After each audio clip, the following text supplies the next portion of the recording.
Assassin bullet എടുത്ത് അതിന്റെ അറ്റം കളയുന്നു. അതിൽ ഡ്രില്ല് ചെയ്ത് തുളയുണ്ടാക്കി എന്നിട്ട് അതിലേക്ക് ഹൈലി ടോക്സിക്കായ മെർക്കുറി ഒഴിക്കുന്നു. ഇതേപോലെ അയാൾ കുറച്ചധികം ബുള്ളറ്റുകൾ ഉണ്ടാക്കുന്നു. അയാൾ ഗണ്ണിന് വേണ്ടി പലതരം പാർട്സ് ബ്ലാക്ക് മാർക്കറ്റിൽ നിന്നും വാങ്ങിക്കുന്നു. അതെല്ലാം ഉപയോഗിച്ച് അയാൾ ഒരു ഗൺ ഉണ്ടാക്കുന്നു.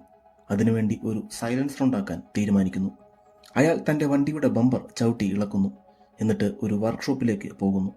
അവിടെ വെച്ച് അയാൾ സീക്രട്ടായി സൈലൻസറിന് വേണ്ട പാർട്സുകൾ മോഷ്ടിക്കുന്നു. വീട്ടിൽ തിരിച്ചെത്തി അയാൾ അതിന്റെ ഗിയർ ഇളക്കി മാറ്റി ബെയറിംഗ്സ് ഇളക്കിയെടുക്കുന്നു. അതിന് നടുവിലേക്ക് ഒരു സ്റ്റീൽ പ്ലേറ്റ് വെച്ച് ചുറ്റിക കൊണ്ട് അടിച്ച് ഷേപ്പാക്കി എടുക്കുന്നു.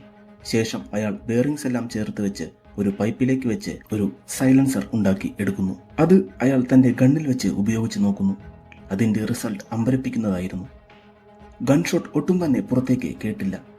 അയാൾ താനുണ്ടാക്കിയ ഗൺ തന്റെ ബയർക്ക് വിൽക്കുന്നു. ആ സ്ത്രീ ഉടനെ ഗൺ പാർട്സ് എടുത്ത് അസംബിൾ ചെയ്യാൻ തുടങ്ങുന്നു.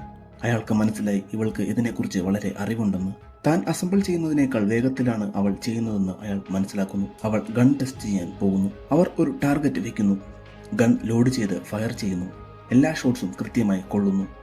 ഗണ്ണിന്റെ സൈലൻസർ ടെസ്റ്റ് ചെയ്യാൻ ആ സ്ത്രീയെ നിർത്തി അയാൾ ഷൂട്ട് ചെയ്യുന്നു. അതിന്റെ ശബ്ദം വളരെ നേർത്തതായിരുന്നതുകൊണ്ട് ഏതു വശത്തു നിന്നാണ് ഷൂട്ട് ചെയ്തതെന്ന് മനസ്സിലാകുമായിരുന്നില്ല. അവൾ അയാൾക്ക് ക്യാഷ് കൊടുത്ത് ഗണ്ണുമായി പോകുന്നു. പിറ്റേന്ന് ആ സ്ത്രീ ഗൺ ഉപയോഗിച്ച് ഒരു അസാസിനേഷൻ ചെയ്യാൻ പോകുന്നു. പെട്ടെന്ന് തന്നെ അവൾ ടാർഗറ്റ് ലൊക്കേറ്റ് ചെയ്യുന്നു. അവൾ കൊല്ലാൻ പോകുന്ന ആൾ വേറെ ആരുമായിരുന്നില്ല, അത് ആ ഗൺ ഉണ്ടാക്കിയെടുത്ത ആളായിരുന്നു. ആ സ്ത്രീ ട്രിഗർ വലിച്ചു. പെട്ടെന്ന് മെർക്കുറി ബുള്ളറ്റ് പൊട്ടിത്തെറിച്ച് അവൾ മരിച്ചു വീണു.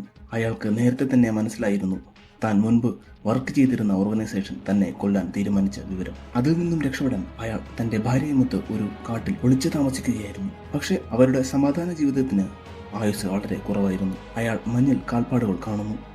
അയാൾക്ക് മനസ്സിലായി ആരോ അവരുടെ പുറകെ ഉണ്ടെന്ന്. പെട്ടെന്ന് ആരോ വെടിവെക്കുന്നു. അയാൾ ഷൂട്ടറിനെ കാണുന്നു.